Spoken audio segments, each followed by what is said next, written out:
नमस्कार सांग माने जय जगन्नाथ आपण मान को स्वागत करछि हम चैनल ले। चलते ए स्टार्ट करबा हमर डेली ब्लॉग। मो एटे सब परिवा काटी नेमी देखंतो बोईताला साग भी आछि। एपटे सब परिवा कढ़ा कुड़ी हेछि। मो सब एबे परिवा सब काटी नेमी। मो एटे परिवा काटी नेछि। बोडाली डालमा करिया पय मो एटे बुट डाली पपया आलू सिजे नेछि। एटी कलरा आलू बादाम पतुआ कर जिवो। एपटे कुंदरी आलू पोटल बीन्स भजा हम देखु। चलते सांग मैंने एवं स्टार्ट करवा आमर रोषे। चलते देखा एपटे मु डालमाटा बघारमी एपटे मु कलरा आ बादाम पतुआ बने। चलते देखा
मसलाटा से बिलाती देदेमी।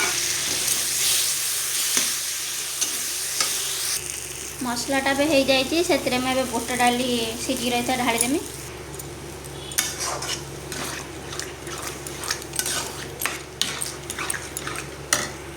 कलर आलूटा संतुली नहीं से बाटिकी रखी बादाम और मसला बादाम आ रसुण देदेमी।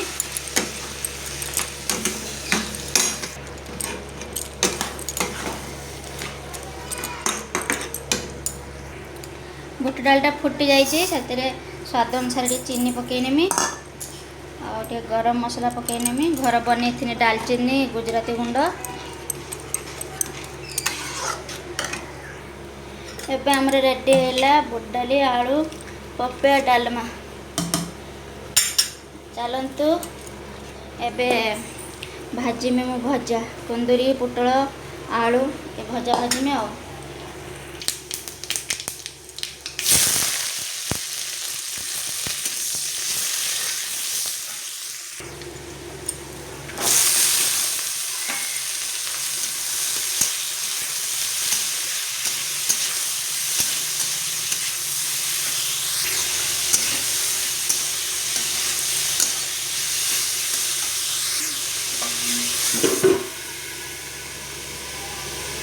एपटे आमर पतुआटे भी हो जाए देखु।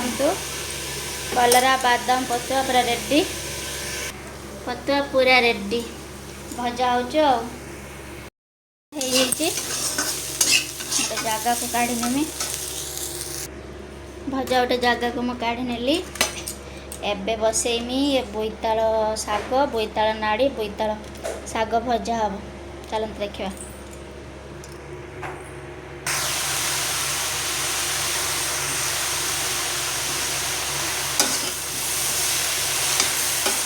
लुण पकई गुड़े नेमी। सीझापे घोड़े नेमी। बोईताल शागटा सीझी जाइए जगह काढ़ नहीं। एबे तो रसुण लंका देकी पक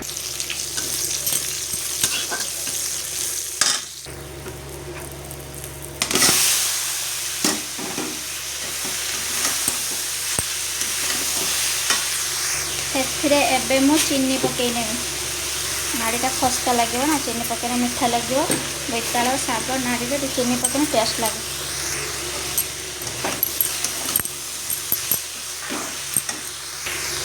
एबे हमर रेडी हो गला बोईताल शाग बोईताल नाड़ी भजा।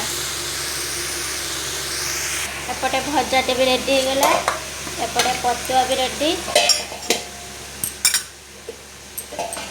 एपटे आम डालमा भी रेडी। ଆଜି ଆମର ଏତିକି ରୋଷେଇ ହେଇଛି। ରହିଲି, ବାଏ ବାଏ। ପୁଣି ଦେଖା ହେବ ଆପଣମାନଙ୍କ ସହିତ ଆଉ ଗୋଟେ ରେସିପି ବ୍ଲଗ୍ରେ।